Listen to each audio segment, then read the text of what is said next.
Hey everyone, welcome back to Insight Simplified.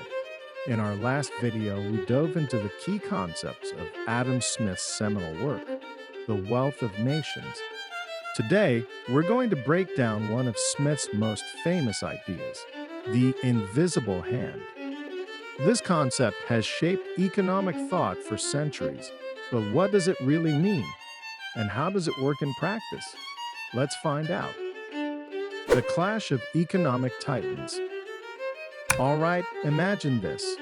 You're in a fierce debate between two economic titans.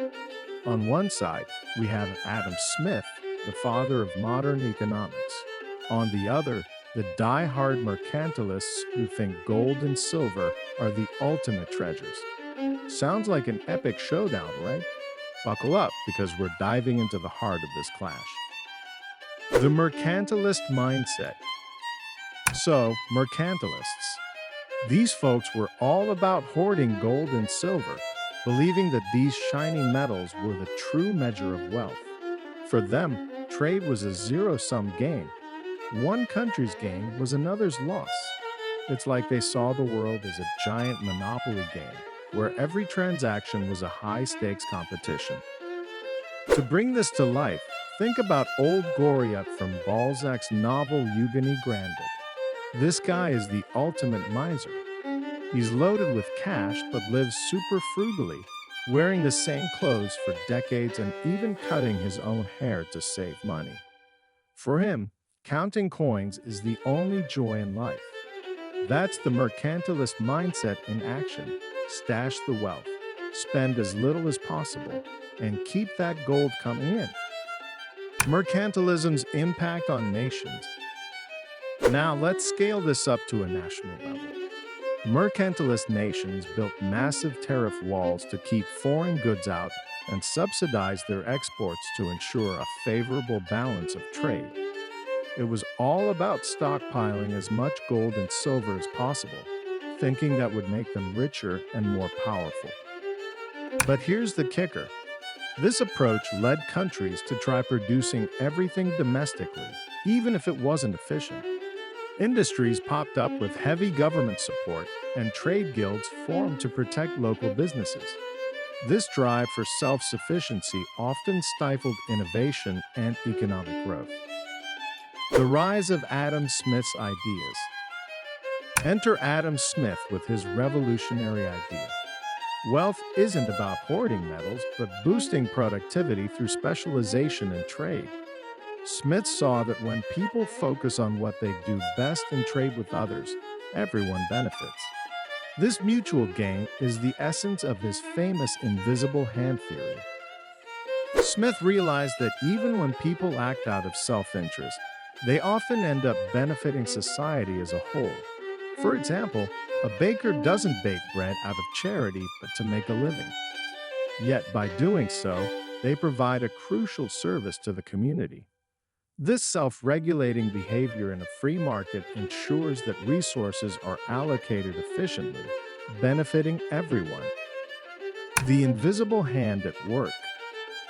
So, what exactly is the invisible hand? It's a metaphor for the self-regulating nature of the free market. When supply exceeds demand, prices fall, leading some producers to exit the market. Conversely, when demand exceeds supply, prices rise, attracting more producers.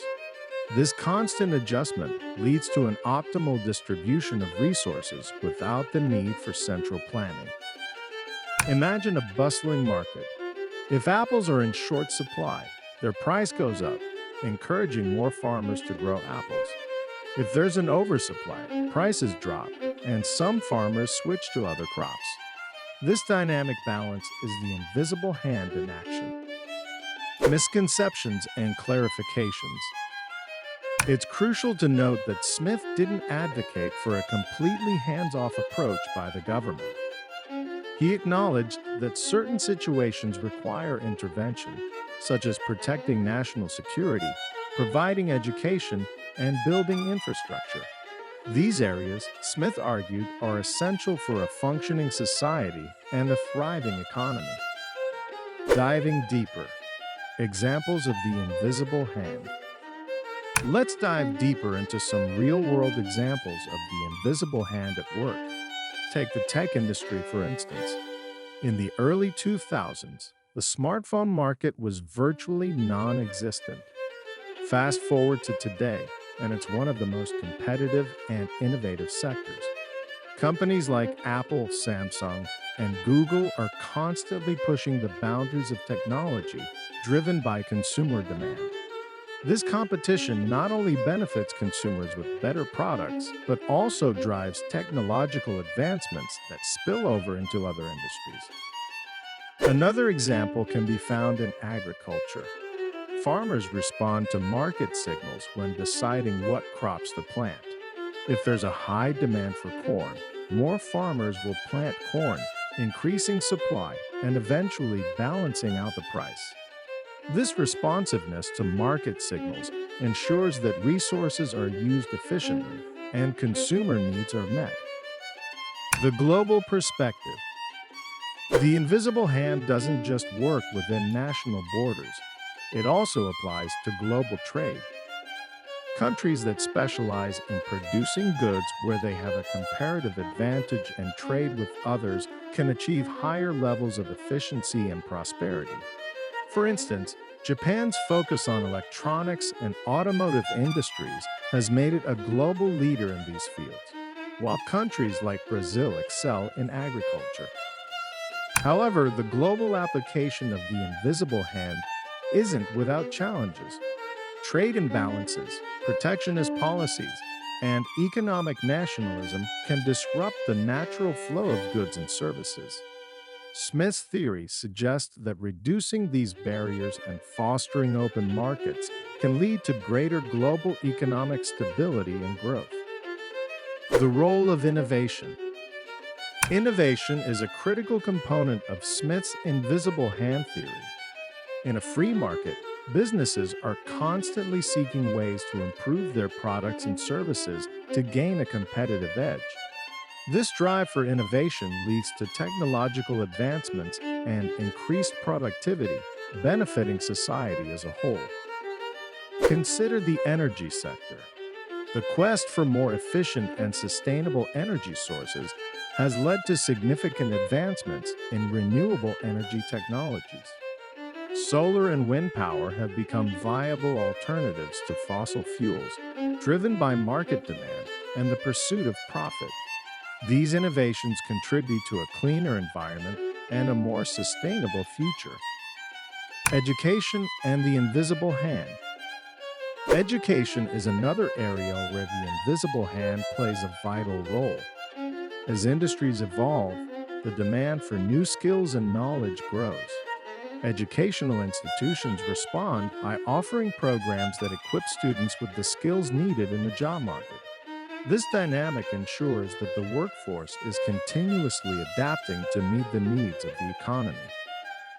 For example, the rise of the tech industry has led to a surge in demand for computer science and engineering graduates. Universities have responded by expanding their STEM, science, technology, engineering, and mathematics programs. This alignment between education and market demand helps maintain a skilled workforce that can drive economic growth. AI as the modern invisible hand. Now let's bring it to the 21st century. Imagine the invisible hand powered by artificial intelligence. AI is transforming industries by optimizing supply chains, personalizing customer experiences, and predicting market trends. It's like having a supercharged invisible hand guiding the economy. Take e-commerce giant Amazon. They use AI algorithms to manage inventory, predict consumer behavior, and recommend products. This not only makes shopping more convenient for us, but also ensures that resources are used efficiently, aligning supply with demand almost perfectly. In healthcare, AI is being used to analyze vast amounts of data to predict disease outbreaks, personalize treatment plans, and even assist in surgeries. This improves patient outcomes and makes the healthcare system more efficient. In the financial sector, AI helps detect fraud, assess credit risks, and automate trading. These applications ensure a more stable and secure financial system, benefiting both businesses and consumers. Addressing criticisms of the invisible hand. While the invisible hand theory is widely celebrated, it's not without its critics. Some argue that relying solely on market forces can lead to inequalities and market failures. For instance, essential services like healthcare and education might not be accessible to everyone if left entirely to the market. Smith himself acknowledged these limitations. He believed that government intervention is necessary in certain areas to ensure social welfare and equity.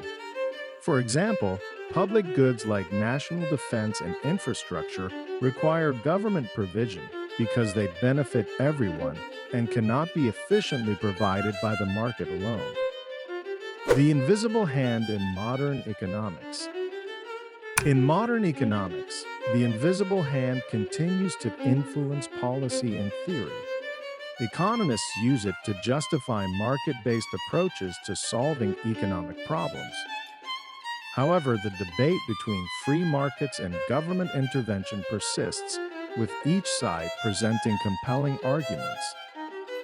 In the digital age, the invisible hand faces new challenges. The rise of big tech companies has sparked concerns about monopolies and market dominance. Governments worldwide are grappling with how to regulate these giants while preserving the benefits of innovation and competition. The ethical dimension. Beyond economics, the invisible hand has an ethical dimension. It suggests that individuals pursuing their self-interest can contribute to the greater good. However, this raises questions about corporate responsibility and ethical behavior in business. Corporations wield significant power and influence, and their actions can have far-reaching consequences. Ethical business practices, corporate social responsibility, and sustainability initiatives are ways companies can ensure their pursuit of profit aligns with societal well-being. Conclusion: the legacy of the invisible hand. The invisible hand theory marked a significant shift from mercantilist thought. It emphasized the benefits of open markets and free trade, laying the groundwork for modern capitalism. While mercantilism had its time and place, Smith's ideas paved the way for a more dynamic and interconnected global economy. In our next episode, we'll explore how Adam Smith's theories address the roles of labor and capital in society. How did he view the relationship between workers and employers? Stay tuned to find out. If you enjoyed this deep dive into economic history and theory, make sure to hit that like button and subscribe to our channel, Insight Simplified. Don't forget to ring the bell so you never miss an update. Let us know in the comments what you think about the invisible hand and its impact on today's economy. See you next time.